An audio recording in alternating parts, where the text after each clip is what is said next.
Well, hello everyone. I hope and pray that you're doing well. I'm in the backyard of my home. I'm thinking a little bit about home today. For one, two of our children who've been home for the summer are returning to school this fall to a different home. So it will be an empty nest again that we return to, Elle and I, and home will shift again.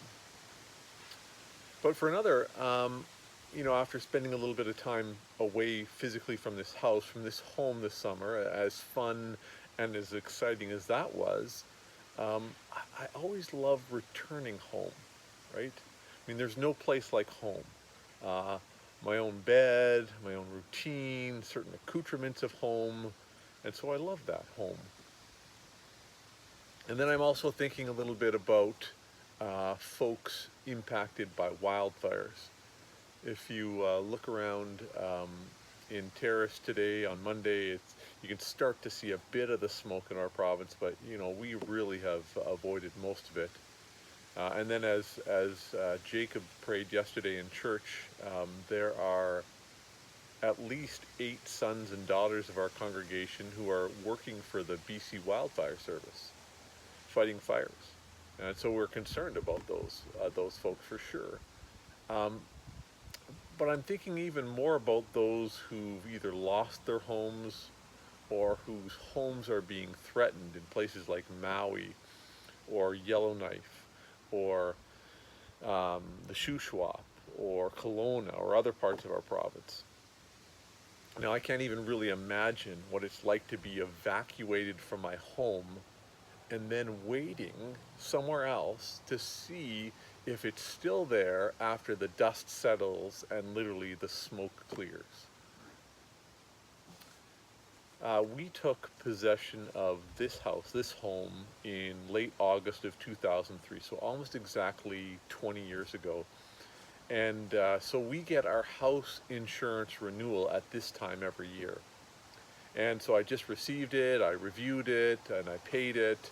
And besides lamenting, the rising cost of insurance, I was thinking a little bit more this morning about what, if anything, house insurance really guarantees. All this to say, I'm thinking of that feeling, that longing for home, right? The homesickness that a college student might experience in mid-November, or this longing to return to a once bustling household of our youth, of former years, of long ago. The yearning of prodigal sons and daughters, desperate for their parents' embrace, or just simply the need to be with your people in your place, this longing for home, right? And these longings, I think, point to something bigger than just houses. They point us towards home. As St. Augustine famously wrote, "You have made us for yourself, O God, and our hearts are restless until they rest in thee."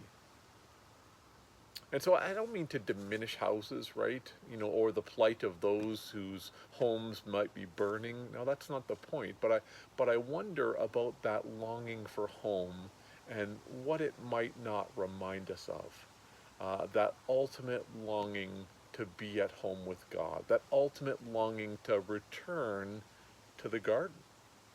That ultimate longing to be in our Father's house with its many rooms.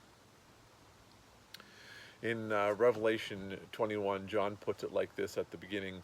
He starts off, "Then I saw a new heaven and a new earth," and then a few verses later, "Then I heard a loud voice from the throne saying, 'Look, God's dwelling is with humanity, and he will live with them.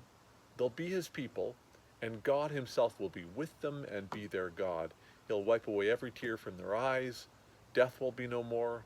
Crying and pain will be no more. Grief will be, because the previous things have passed away.'"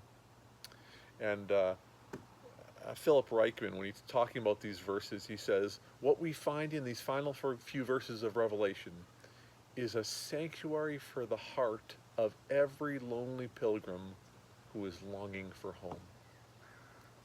And so may your house and your home be safe, and may you find your rest in your home in God.